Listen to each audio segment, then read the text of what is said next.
More than 2 kilometers beneath the forests of northern Ontario, inside one of the deepest mines in North America, scientists have confirmed something that genuinely surprised even the researchers who had been studying this exact site for decades. The rock down there is quietly making hydrogen gas on its own, with no drilling rig, no factory, and no human intervention pumping it into existence. It has apparently been doing this continuously for at least 11 years, and possibly for a vastly longer stretch of time that nobody has fully measured yet. This is not a hydrogen leak from some old pipeline or an industrial accident. This is the planet itself, billions of years into its own existence still, manufacturing fuel deep inside its own crust. And the same mine sits directly above something even stranger, water that has been sealed off from the surface of the Earth for so long that scientists now believe some of it may be more than 1 billion, possibly even 2 billion, years old, trapped in place since long before anything resembling a plant or an animal ever existed anywhere on this planet. Inside that ancient, sunless water, something is alive. 2 separate discoveries, announced by 2 overlapping teams of Canadian researchers, have now converged on the very same patch of ground. And together they explain why this particular site keeps drawing scientists back decade after decade. One discovery concerns energy, a genuinely useful, potentially world-changing source of clean fuel sitting largely untapped beneath our feet. The other concerns biology, and specifically, the question of just how far down and how far back in time life on this planet can actually be found still functioning today. Both stories start in the exact same place, and understanding one genuinely helps make sense of the other. The location at the center of all this is called the Kidd Creek Mine, near the city of Timmins in northern Ontario. It is not a new discovery site. Miners have worked this ground since the 1960s, originally chasing rich deposits of copper, zinc, and silver buried deep in some of the oldest rock formations on the entire planet, a section of Earth's crust called the Canadian Shield that has been sitting largely undisturbed for roughly 2.5 billion years, a length of time so vast it is difficult to translate into anything a human mind can genuinely grasp. But it was not the metal that eventually made this mine famous among scientists around the world. It was what the miners kept finding seeping out of the boreholes they drilled to reach that ore. Water. Ancient mineral-rich water, bubbling with gas, coming from rock so old that most of human evolutionary history could fit inside it. Yet a single rounding error of its actual age, and coming from depths in some boreholes of nearly 2.5 kilometers below the surface, deep enough that the boreholes themselves rank among the deepest points ever sampled for this kind of geochemical research anywhere in the world. The story of how scientists first realized something unusual was happening here goes back to the 1990s, when a geochemist named Barbara Sherwood Lawler, now a professor at the University of Toronto, descended into Kidd Creek to study the water trapped inside these ancient fractures. What her team found puzzled them immediately. This was not ordinary groundwater that had simply trickled down from the surface over a few decades or centuries. Chemical analysis suggested this water had been isolated deep underground for an almost unimaginable length of time, cut off from rain, rivers, oceans, and the atmosphere for longer than complex life existed on land, meaning this water had already been sealed away in darkness for hundreds of millions of years before the first fish crawled onto land, before the dinosaurs ever existed, before most of the continents even sat in the positions we would recognize on a map today. And strangely, this water was not simply sitting there, inert and lifeless. It was bubbling with hydrogen gas, produced by slow chemical reactions between the water and the surrounding iron and magnesium-rich rock, reactions that can continue for millions of years once they get started, quietly converting the chemical energy locked inside solid rock into a usable gas, essentially running a tiny, self-sustaining chemical engine that has never needed to pause or refuel in all the time it has been operating. For years, that discovery remained a fascinating scientific curiosity, filed away as one of those strange facts about deep earth chemistry that show up in academic papers but rarely make headlines outside specialist journals. Then, roughly a decade ago, researchers pushed the question further, driven by a genuinely bold hypothesis. If this ancient water down there was producing hydrogen, and if it had apparently been doing so for a very long time, was anything actually alive down there using that hydrogen as food, the same way organisms near hydrothermal vents on the ocean floor are known to feed on chemical energy rather than sunlight?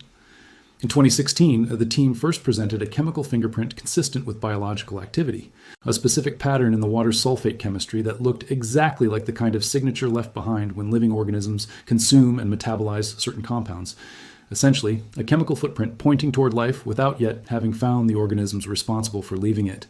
It was intriguing, but it was not yet definitive proof, and the researchers were careful at the time not to overstate what they had actually confirmed. By 2019, the researchers had gone further and published actual evidence of a persistent microbial population living inside that fluid, an active, self-sustaining colony of microscopic life, existing over 1.5 kilometers beneath the surface in complete darkness in water that had not seen sunlight since before most of Earth's current continents had even finished forming into their present shapes. Then in 2024, a follow-up study published in the journal Nature Communications went even deeper into the details, actually measuring how quickly one of these microbes' food molecules cycles through the fractures in the rock. What the researchers found was a turnover rate fast enough, in principle, to keep a small colony of organisms genuinely fed and functioning, not just barely surviving as some kind of ancient biological fossil, but actively metabolizing, actively alive, in the exact same sense that anything is alive on the surface of the planet today. Whatever is living down there in that fracture, water is not a frozen relic from the deep past. It is an ongoing functioning ecosystem, hidden from every form of life most people are familiar with, sustained entirely by chemistry rather than sunlight, in a setting that many researchers now believe closely resembles the kind of environment where life itself may have first originated on Earth billions of years ago, long before photosynthesis or oxygen ever existed.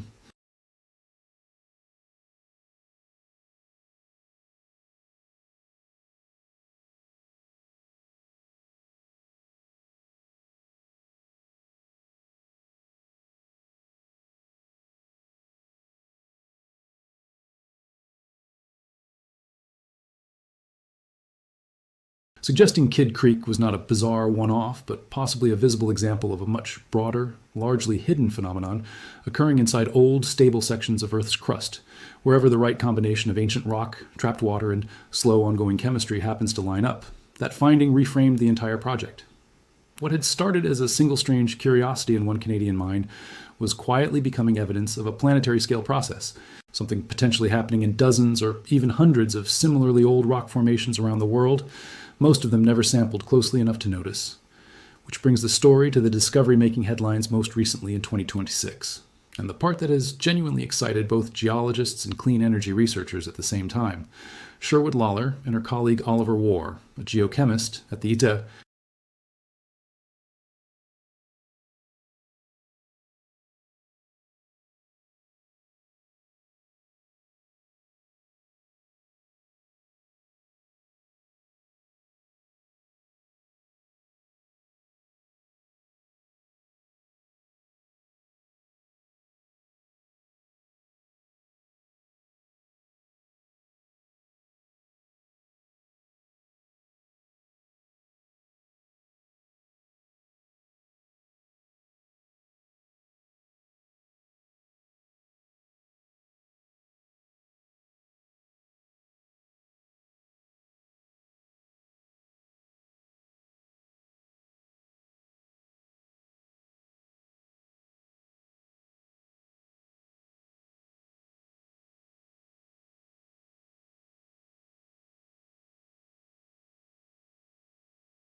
truly striking total.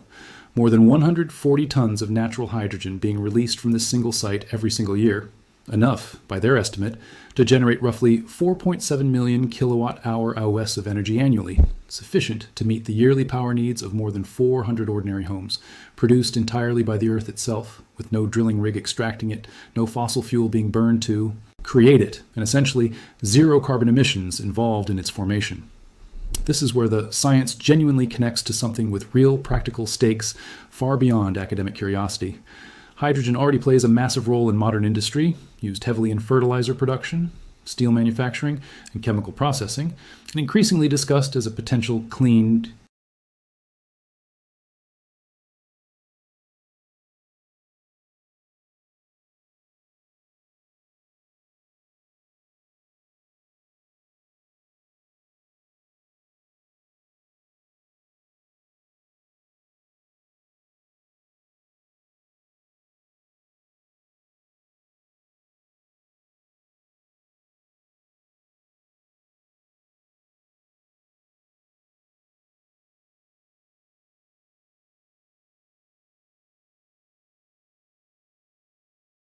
sometimes called white hydrogen or geologic hydrogen by researchers, sidesteps that entire problem because the Earth is already doing the energy-intensive chemistry work for free, deep underground, continuously, using nothing but ancient rock and trapped water, a process that has apparently been running steadily for millions of years without any human involvement at all, quietly waiting for anyone to notice it was even happening. There are two main chemical processes researchers believe are responsible for producing hydrogen like this deep inside the crust. The first happens when water reacts directly with iron or magnesium-rich minerals in certain types of ancient rock. A chemical reaction that splits water molecules apart and releases hydrogen gas as a byproduct, similar in principle to a slow-motion version of reactions chemists can trigger in a laboratory.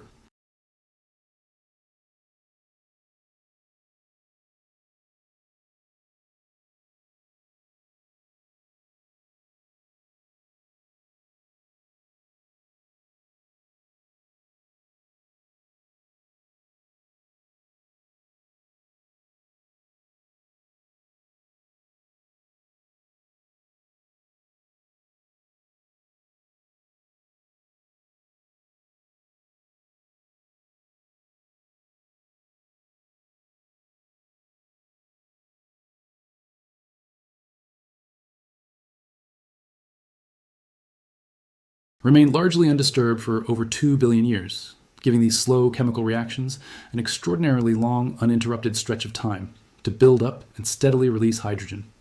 Researchers now believe similar geological conditions, ancient, stable, iron and magnesium-rich rock formations, exist scattered across other parts of Canada as well, including regions of Quebec, Nunavut, and the Northwest.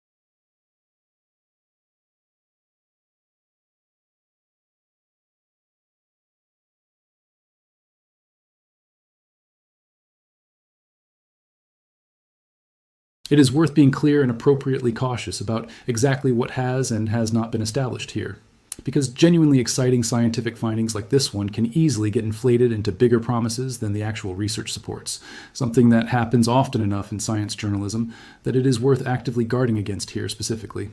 What Sherwood Lawler and War's study demonstrates is that hydrogen at Kidd Creek flows steadily and measurably over long periods of time. A genuinely important finding because any energy source intended for real-world use needs to be reliable over years, not just present in a single, short-lived burst that looks impressive in a headline, but proves useless as an actual power source. What the study does not yet claim is that this hydrogen is currently ready to be commercially extracted and piped into homes at scale, and the researchers themselves have been notably careful not to overstate that possibility in their published work. Turning this discovery into an actual usable energy source would require significant additional engineering, economic analysis, and almost certainly further research into exactly how much of this naturally produced hydrogen can be captured efficiently without disturbing the delicate underground conditions currently sustaining it, since some of that same hydrogen appears to be exactly what is feeding the ancient microbial life discovered in the same rock fractures, raising a genuinely interesting question about how any future extraction effort might responsibly coexist with the very ecosystem the same research helped uncover. There are also real technical challenges researchers openly acknowledge, rather than gloss over. Some of the naturally produced hydrogen does not simply sit there waiting to be collected. It can be consumed by exactly the kind of underground microbial life the same research team has been studying, or it can react further underground to form methane instead, effectively converting a clean burning gas into a different compound before it ever reaches the surface. Understanding exactly how much hydrogen escapes these natural loss pathways and how much could realistically be captured through deliberate engineering remains an active and genuinely open area of ongoing research, not a solved problem with a guaranteed timeline attached to it. Even with those appropriate caveats in place, the scale of the broader opportunity researchers are now discussing is genuinely striking. Some geologists estimate that more than 70% of Earth's continental crust may be geologically capable of producing hydrogen through processes similar to what has been measured at Kidd Creek, though the amount, accessibility, and decommercial viability of that hydrogen would vary enormously from region to region, depending on local rock chemistry, depth, and geological history. Recognizing that potential, Funding agencies have already begun taking geologic hydrogen seriously as a genuine avenue worth pursuing, with several publicly funded research programs now specifically supporting projects aimed at understanding, and in some cases even attempting to accelerate, these natural underground hydrogen-producing reactions, since even a modest improvement in how efficiently this process could be encouraged or captured might meaningfully expand how much clean hydrogen becomes available, without the heavy carbon costs associated with most current production methods. Step back from the specific chemistry and engineering questions for a moment, and there is a genuinely remarkable bigger picture connecting cutting-edge clean energy research directly back to some of the oldest, most fundamental questions in all of science.